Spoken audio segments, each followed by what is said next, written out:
J6, a true timeline, the Ray Epps files. On January 9, 2024, the sentence for January 6th defendant Ray Epps was announced. The sentence? No jail time and a year of probation. Nearly every mainstream article announcing this news painted Ray Epps as a victim of a right-wing conspiracy. Prosecutors acknowledged that Epps was targeted by an alleged conspiracy theory that, quote, falsely suggested he was an undercover government agent. Ray Epps has been kind of a boogeyman in certain right-wing circles. Was the target of numerous conspiracies around the January 6th attack on the Capitol. The New York Times has published a glowing profile of Ray Epps. Epps has suffered enormously in the past 10 months. This poor Ray Epps, leave that guy alone. Early in 2022, the question of Ray Epps' involvement on January 6th took center stage at a Senate Judiciary Committee hearing. Did any FBI agents or FBI informants actively encourage and incite crimes of violence on January 6th? Sir, I can't answer that. Who is Ray Epps? I'm aware of the individual, sir. I don't have the specific background to him. Ms. Sandburn, was Ray Epps a Fed? Sir, I cannot answer that question. Your answer to every damn question is, I don't know, I don't know, I don't know. You're under oath. Ray Epps would go on to appear on news outlets and, as a J6 participant, received unusually favorable coverage. No matter how many times they push this conspiracy theory, this lie, it'll never become truth. Adam Kinzinger, a House Republican, would publicly clear Ray Epps of any criminal wrongdoing in January of 2022. Maybe their own base is too stupid to be able to resist somehow an FBI-inspired insurrection. You have people who you would think would know better, like U.S. senators and members of the House, mainstreaming this stuff. By the time the January 6th House Select Committee convened in the summer of 2022, Ray Epps' name was being favorably spoken about by Democrat and Republican members of that committee. Ray Epps, who has absolutely nothing to do with any of it, and all of these conspiracy theory allegations have been debunked up and down. For about the last 3 months, it's been growing on right-wing Twitter and conspiracy blogs. The conspiracy theory about Ray Epps is just a lie.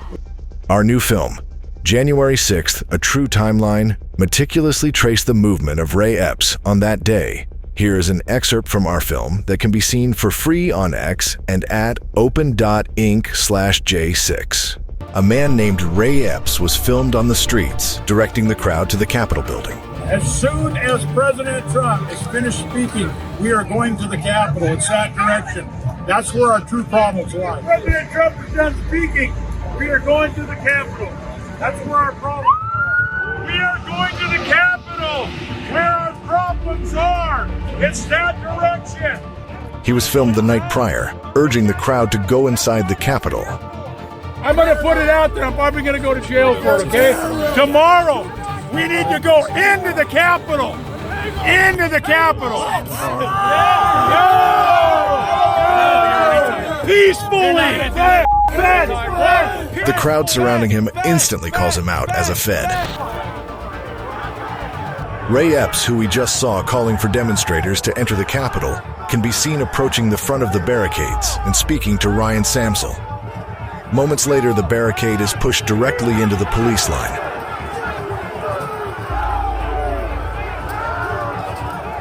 Zooming in closer to the northwest corner of the plaza, we once again see Ray Epps at the head of the crowd, in front of the next set of police barricades. So far, we've seen him the previous day calling for the crowd to enter the Capitol. We saw him that morning, directing people to the Capitol. We saw him at the first gate breach, and now here he is at the second major gate breach. And it won't be the last we see of him. Directly in front of him is where the crowd breaches the metal gates and enters onto the West Plaza of the Capitol. Back in the real-time multi-view, we can see Trump waving to the crowd after his 1 hour and 11-minute speech, the last speech he will give in front of a crowd as President of the United States. Gosar and Cruz are having their objections to the electoral vote of Arizona read on the House floor.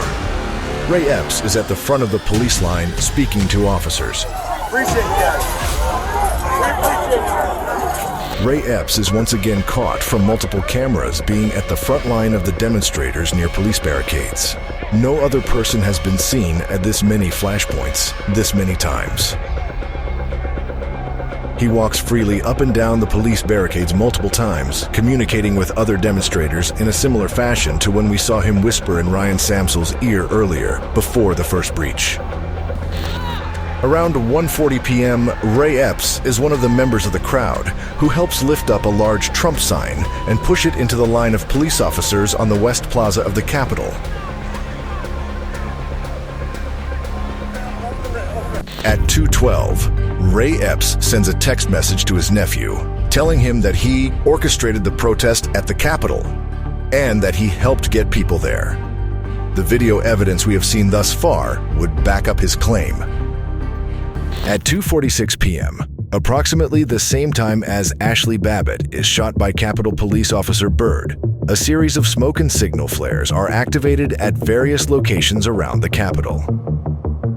There's some kind of a flare in the sky there. As the smoke clears, we again spot Ray Epps leaving the area and flanked by several individuals before leaving the Capitol grounds for the day. J6, a true timeline. Watch the full film for free on X or at open.ink/J6.